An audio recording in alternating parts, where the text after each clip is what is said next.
बड़े पत्थर बिछा दिया जाता है। इन पत्थरों को हम बैलेस्ट कहते हैं। ये पत्थर कई रीजन से बिछाए जाते हैं, क्योंकि आप ट्रैक को तो ऐसे बिछा दिए हैं, लेकिन उसमें मजबूती कहाँ है? कहीं से बांधे हैं उसको, कहीं से सीमेंट से ढलैया किए हैं? नहीं, तो वो इधर उधर पूरा ट्रैक ही इधर से उधर हो जाएगा ट्रेन के लोड से। इसलिए वो इधर उधर ना घस के हम लोग क्या करते हैं, ट्रैक पर पत्थर बिछा देते हैं ताकि उसको एक जगह शेप मिल सके। साथ ही पत्थर बिछा देने से ट्रैक के नीचे की मिट्टी बरसात में खिसक के नहीं निकलती है, वरना दुर्घटना हो जाएगा। बैलेस्ट बिछा देने से इस ट्रैक पर जंगल झाड़ घास वगैरह भी नहीं निकलते हैं। लेकिन यह बैलेस्ट जो होता है ट्रेन की दबाव से नीचे से फूटने लगता है, जिसे बार बार मेंटेनेंस की जरूरत होती है। बैलेस्ट पर आप 200 किलोमीटर प्रति घंटा की रफ्तार से ज्यादा ट्रेन को नहीं ले जा सकते हैं, वरना बैलेस्ट कंपन करके हट जाएगा, ट्रैक से दुर्घटनाग्रस्त हो जाएगा। इसलिए इस बैलेस्ट की जगह पर हम कंक्रीट बैलेस्ट का प्रयोग करते हैं। पूरे सीमेंट की ढलैया कर देते हैं और उसी में ट्रेन को क्लिप फास्टनर से रेल को कस देते हैं। बुलेट ट्रेन चलाने के लिए आपको इसी कंक्रीट बैलेस्ट की जरूरत पड़ेगी। इस ट्रैक पर बुलेट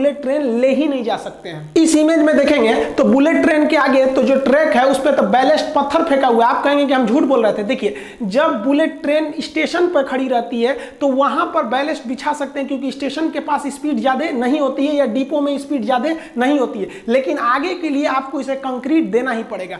दिल्ली मेट्रो देखेंगे तो दिल्ली मेट्रो का स्पीड ज्यादा नहीं है, फिर भी उसे कंक्रीट बैलेस्ट पे ही ले जाया जाता है। जिसका रीजन यह है कि दिल्ली मेट्रो ब्रिज से ज्यादातर गुजरी है, और अगर इस पे पत्थर रखेंगे तो वो पत्थर नीचे गिरेगा तो किसी का सर फोड़ सकता है, वाइब्रेशन के कारण वो गिर सकता है। लेकिन वही दिल्ली मेट्रो जब जमीन पर चलती है, कहीं कहीं वो जमीन पे है, कहीं सुरंग में है, कहीं ऊपर है, तो जब जमीन पे चलती है, डिपो में चलती है, तो देखिए वहां पर भी आपको बैलेस्ट ही मिलेगा, पत्थर ही मिलेंगे। रेलवे ट्रैक के किनारे आप देखे होंगे जो बैलेस्ट जमा किए जाते हैं वो ट्रेपेजियम के शेप में जमा किए जाते हैं, जिससे कि रेलवे को अपने बैलेस्ट चोरी होने से पता चल सके। उस ट्रेपेजियम के साइड साइड में व्हाइट कलर के चूना से पेंट कर दिया जाता है, और साथ ही ट्रेपेजियम का एरिया निकाल के हम बैलेस्ट के भी पता कर सकते हैं कि कितना मात्रा है बैलेस्ट का। रेलवे स्टेशन पर आप मेन लाइन के किनारे इस तरह से लोहे की पटरी को देखे होंगे कि कुछ मात्रा में फंसा दिया जाता है और 1-2 फीट बाहर निकाल दिया जाता है। ये इसलिए किया जाता है ताकि अगर हाई स्पीड से कोई ट्रेन जा रही है और बाय द वे वो एक्सीडेंट करके गिर गई तो रगड़ाते हुए आगे ना बढ़े, बल्कि इसी में फंस के यही रुक जाए और दुर्घटना को कम किया जा सके। लोहे के जो रेल होते हैं वो कारखाने में बनते हैं तो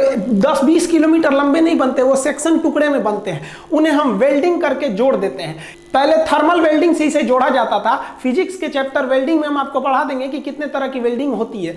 इस वेल्डिंग के द्वारा इसमें काफी ज्यादा स्मूथनेस आ जाती है, बहुत ही स्मूथ हो जाता है। लेकिन रेल ट्रैक को पूरे यहाँ रास्ते भर में एक ही नहीं जोड़ा जाता है, क्योंकि गर्मी के दिन में लोहा फैलता है। फैलने की वजह से अगर एक ही रेल रहेगा तो मुड़ जाएगा और ट्रेन दुर्घटनाग्रस्त हो जाएगी। इसलिए कुछ जगह पे उसे काट कर हल्का सा गैप छोड़ देते हैं। अब इस हल्का सा गैप से अगर ट्रेन जाएगी तो ये इधर उधर भाग जाएगा, तो इसके साइड में एक फिश प्लेट जोड़ दिया जाता है। तो ये साइड में जो जोड़ा गया है ये फिश प्लेट है, और ये फिश प्लेट को एकदम चिपका के इसमें नहीं, इसमें खाली जगह छोड़ना चाहिए ताकि गर्मी के दिन में फैलने का जगह मिले।